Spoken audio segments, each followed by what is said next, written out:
Olá, somos Iagro, uma plataforma digital que traz uma nova solução para você revenda, cooperativa ou indústria de fertilizantes. Na Iagro, você pode colocar sua proposta de compra através de um bid. As ofertas são online e chegam de forma automática nos celulares de fazendeiros e compradores cadastrados na plataforma. Online, fácil acesso, compradores e vendedores em vários portos do país e fora do país.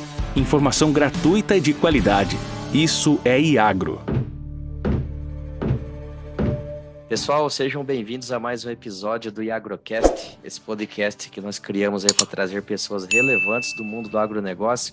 Hoje nós vamos falar com o Ricardo Cury, lá do Tocantins, Pedro Afonso. Ricardo Cury, que além de produtor rural no Tocantins, ele também é presidente da Coapa, uma cooperativa que fica localizada em Pedro Afonso, uma cidade aqui a uns 200 e poucos quilômetros de Palmas, Tocantins. Faz um trabalho espetacular ali, ajudando o desenvolvimento da região, nos produtores que são associados deles ali, de uma forma em geral, estruturando o agronegócio tocantinense aí como um todo. E antes de dar as boas-vindas para você, Ricardo, agradecer aqui a tua presença. O que pode parecer banal assim para quem está dentro da estrutura, ou quem é da área agro, a gente nunca sabe quem vai ouvir esse episódio aqui. Antes de você falar um oi para a turma, conte para a gente o que é o cooperativismo aí, como que a Coapa começou esse processo no estado do Tocantins. Seja bem-vindo. Opa, muito obrigado, Jefferson, amigos, amigas. É uma satisfação muito grande poder participar desse podcast. E, em rápidas palavras, o que a gente poderia, de uma forma sintética, explanar é que eu faço parte de um grupo de produtores rurais que em 1996 vieram para o estado do Tocantins e para fazer parte de um programa de cooperação internacional entre Brasil e Japão, que é o PRODECER, Programa de Desenvolvimento Nipo-Brasileiro dos Cerrados Brasileiros. Esse programa tem em vários estados do país e na sua terceira fase, tem o PRODECER 1, 2 e na terceira fase foi contemplado os estados de Tocantins e Maranhão. Junto com outros colegas produtores, nós viemos para o Tocantins, para o município de Pedro Afonso, para implantar o PRODECER 3. Sempre o projeto do PRODECER 3, para quem tem um mínimo de conhecimento sobre a filosofia, Quando eu falo um mínimo de conhecimento, os moldes onde são implantados, os moldes pelos quais são implantados os projetos PRODECER, são implantados sempre com um apoio de sustentação de uma cooperativa. Aqui no nosso caso, em 96, a cooperativa que vinha para dar sustentação ao projeto, ela não veio do interior de São Paulo para cá. Então, aqueles produtores se viram isolados, sem o apoio de uma cooperativa. Inicialmente, eles se organizaram através de uma associação. Essa associação foi se avolumando na realização de negócios, A gente comprava adubo em conjunto, sementes em conjunto, químicos, diesel, e aí a gente foi sentindo a necessidade e os negócios foram ganhando significância econômica nós precisamos ter uma cooperativa. Fundamos uma cooperativa, claro que não foi tão simples assim, mas nós tivemos apoio de várias instituições, como a Campo, que coordenava o PRODECER, a JAICA, que era a instituição brasileira, japonesa, o próprio Ministério da Agricultura, nos capacitaram para que a gente montasse uma cooperativa minimamente dotada de recursos gerenciais, para a gente não fazer feio, vamos dizer assim. Aí fundamos a Coapa e de lá para cá, de 1990, começou com sucesso e hoje somos em 350 aproximadamente. Éramos uma área de aproximadamente 17.500, 18.000 hectares e hoje nós estamos atendendo, se você for somar as áreas dos nossos cooperados hoje nessa safra 22, 23, aí chega aproximado de 82.500 hectares, Legal. Então, um salto muito grande. O cooperativismo, ele deu certo aqui na nossa região. Nós fomos galgando posições e posições, Posições aí no sentido de escolhemos um modelo de gestão, um modelo profissionalizado, onde nós, cooperados, cuidamos dos nossos empreendimentos, das nossas fazendas, e contratamos profissionais para tocar a cooperativa. Temos engenheiros agrônomos, temos administradores de empresas, temos um contador, temos um gerente comercial, temos um especialista em engenheiro agrícola que cuida da nossa infraestrutura de armazenagem, né? Enfim, temos um time contratado que faz toda a parte operacional da nossa cooperativa. Então, resumidamente, essa é a história da Pala. Ricardo, me conta uma coisa. Você contou aí de como o Prodecer começou aí na década de 90, né? Eu conheço o projeto de vocês, também a mesma coisa ali no Maranhão, na região da Batavo, tudo, né? O que não é de conhecimento da grande maioria das pessoas, porque o Mapito acaba sendo assim, só um apelido no mapa, mas o pessoal não sabe muito da realidade nossa aqui, né? Mas antes da gente discutir melhor isso daí, assim, existiu o Prodecer, você começou, mas como que o Ricardo apareceu nesse projeto? Então, eu tomei contato com a filosofia de assentamento dirigido, vamos dizer assim, do Prodecer, porque eu trabalhei inicialmente em 92 no município de Camapuã, Mato Grosso do Sul. Lá fica próximo a um projeto Prodecer, no Mato Grosso do Sul. Uhum. Depois tive a oportunidade de conhecer o projeto de Diamantino, né, no Mato Grosso, que fica próximo a Lucas do Rio Verde. Já morei lá. Então, depois tive a oportunidade de conhecer em Paracatu, Minas Gerais, o projeto Entre Ribeiros, em Guarda-Mora, o projeto Sul Brasil, e sempre batendo aquela vontade, é exatamente o modelo de colonização, a intenção, né? Eu sempre fui atraído muito pela vontade de ser produtor, e naquele modelo, né? Eu não tinha capital para comprar uma fazenda, para estruturar uma fazenda. Então, os moldes de colonização do Prodecer sempre me atraíram muito, né? E por ocasião da implantação da terceira fase nos projetos do Maranhão, em Balsas e Tocantins, aqui em Pedro Afonso, me candidatei, eu saí, até então eu prestava serviço para a Campo, que coordenava esse projeto, saí, fiquei 3 ou 4 anos fora da Campo. Quando abriu o projeto de Balsas, eu não tive a oportunidade, a felicidade de ser selecionado para lá. Quando abriu aqui em Pedro Afonso, me candidatei, fui selecionado, fui contemplado e aqui estou até hoje. Legal. E aí, Ricardo, a gente teria, assim, tem muita coisa que a gente pode falar sobre a região de Pedro Afonso em si. Mas lá na década de 90, quando você começou aí, o que a gente tinha de agricultura aqui no estado? Era a pecuária, vocês foram migrando esse pessoal, veio pessoas já com a mentalidade de agricultura de outros estados já para se assentar aqui na região? Como que foi o início disso tudo? É bem por aí mesmo, Jefferson, bem por aí. Por você ter uma ideia, eu me lembro bem de uma informação, que em 1996, o Prodecer foi a primeira safra do Prodecer, eram aproximadamente 20 mil hectares.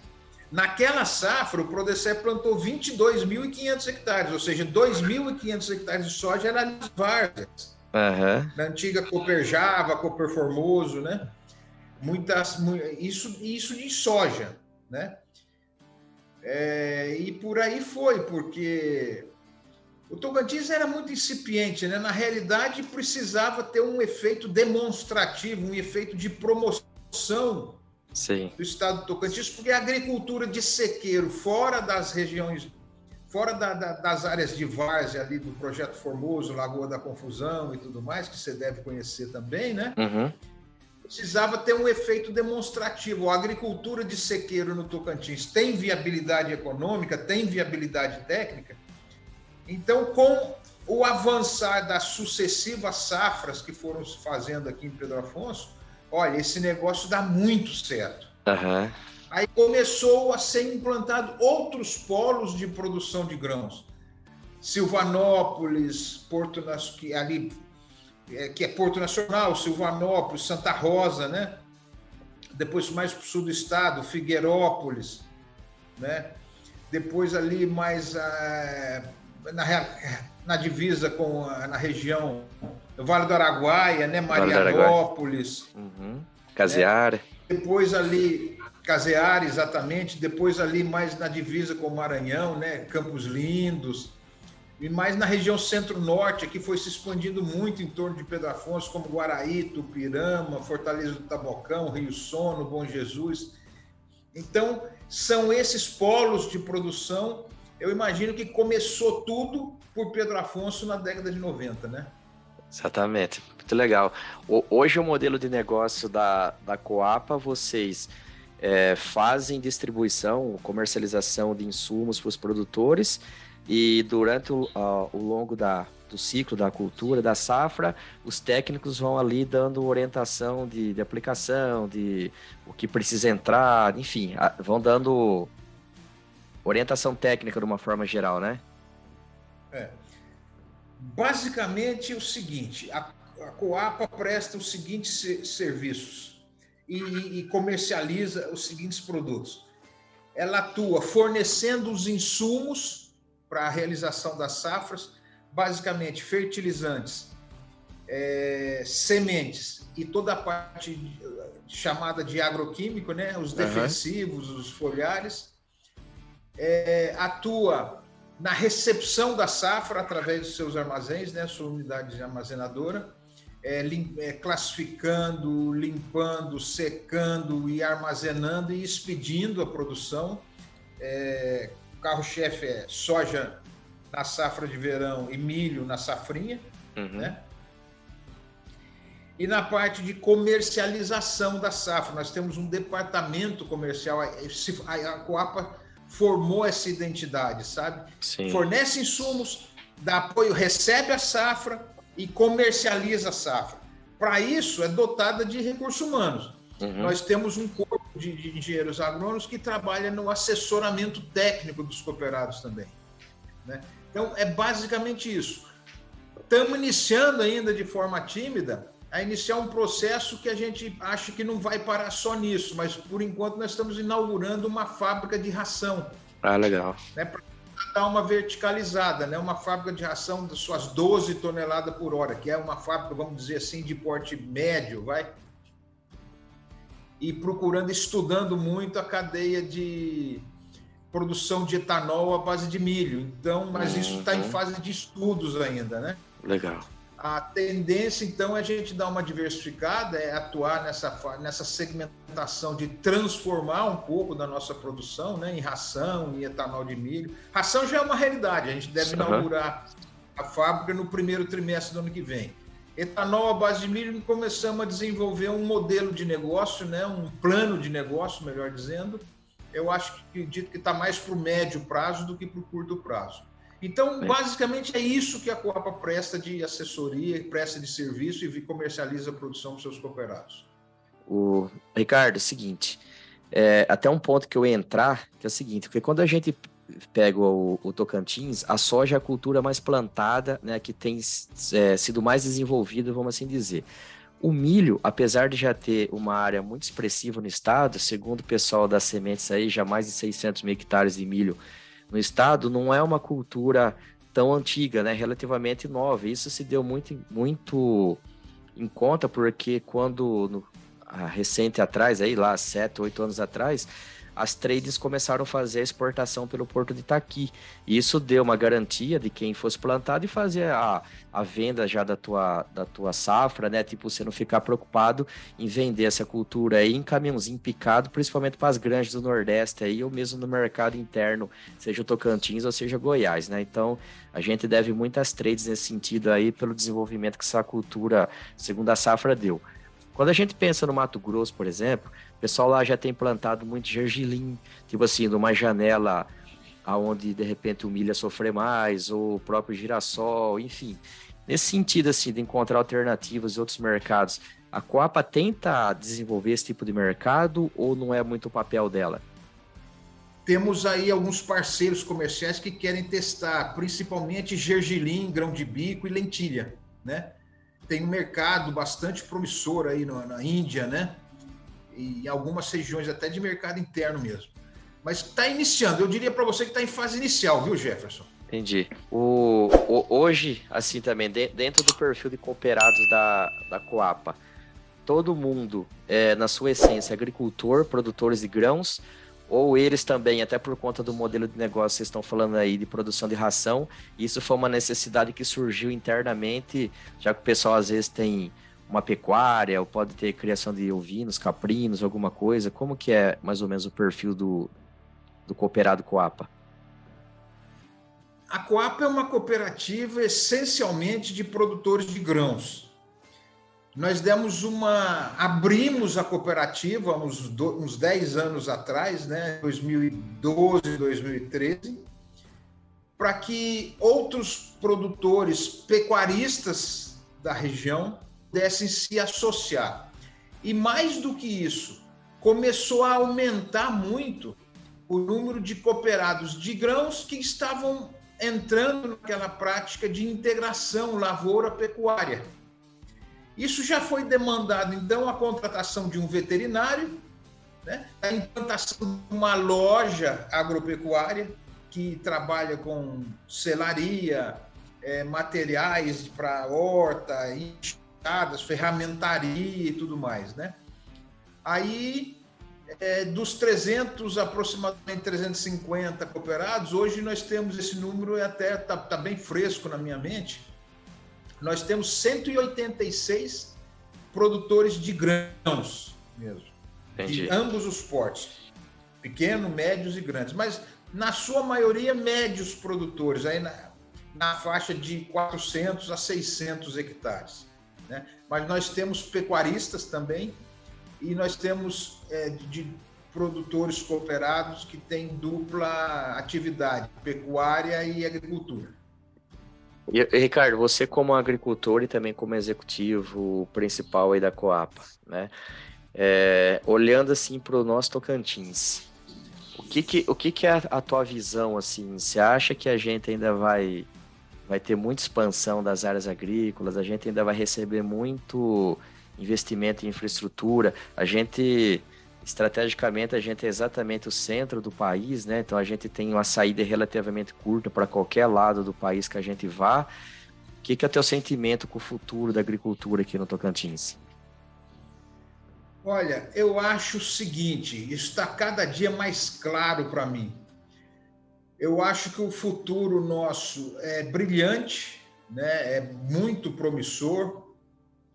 Eu vou me ater a alguns aspectos para não me alongar muito, mas basicamente alguns aspectos que deixam evidente isso que eu estou falando, desse otimismo meu, que muito mais do que um otimismo até são evidências que eu comprovo para você.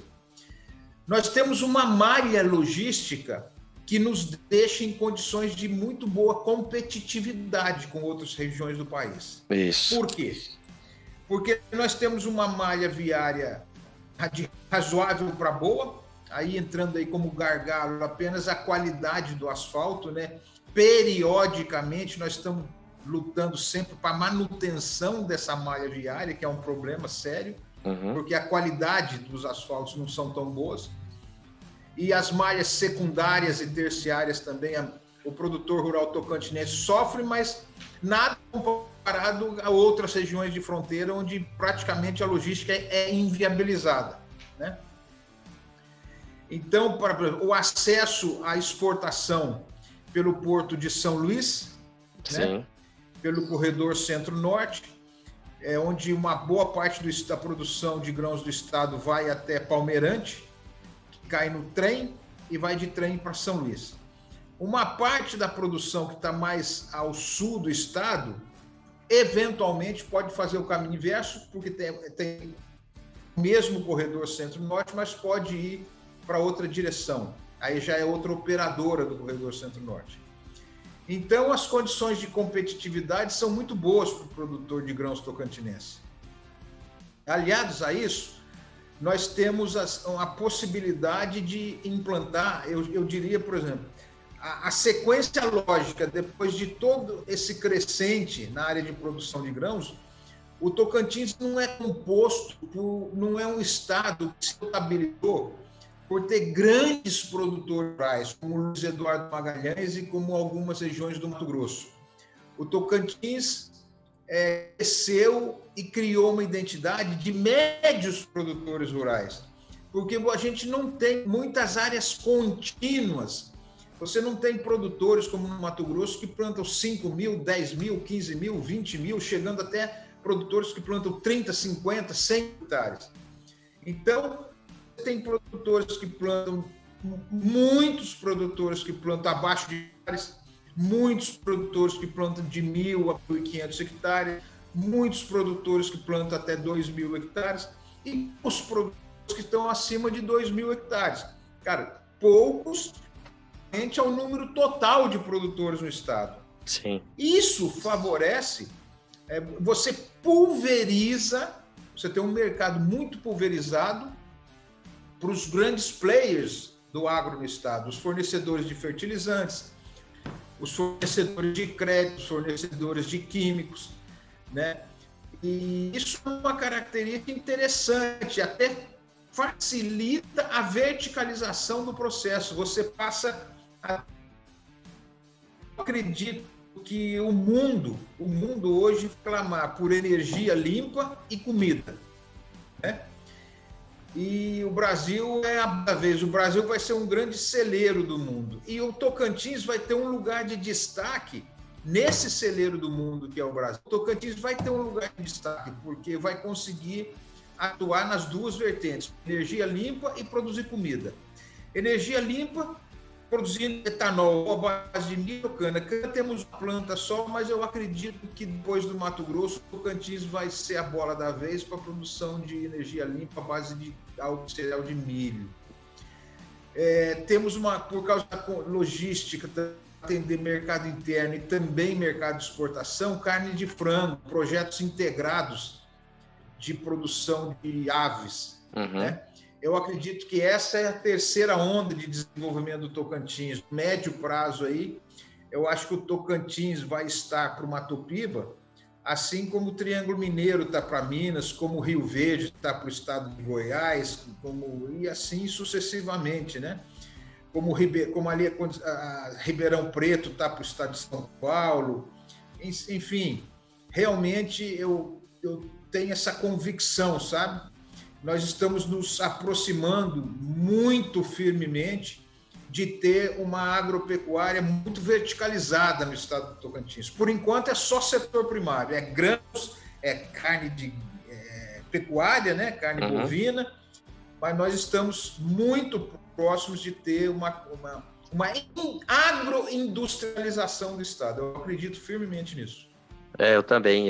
No começo, assim, a gente parecia que era sempre o estado do vai ser, e eu acho que isso já ficou para trás, né? A gente já é uma realidade, né? Tipo, pelo interior que a gente anda aí, tá tendo uma transformação absurda, tipo assim, até no visual dessas cidades, né? Muitas empresas chegando, essas redes famosas de farmácia, seja lá o que for, mudando a cara do negócio, contratando muita gente nova vindo para cá, em busca de oportunidades, enfim, né? Palmas mesmo, eu lembro que em 2006 aqui, dava para contar nos dedos as pessoas do agronegócio que circulavam aqui. Hoje, dá para contar nos dedos quem não está envolvido com agronegócio, né?